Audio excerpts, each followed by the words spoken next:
Mayamang kaalaman, tinuro mo ang mga bagay na dapat kong matutunan. Sinagot mo ang mga tanong na pinagkurang isipan.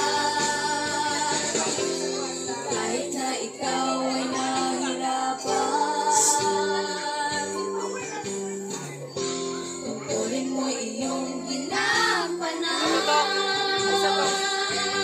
Aking guro, mahal kong guro, salamat sa iyong patuturo, patutuhan ng mundo ay aking natanto.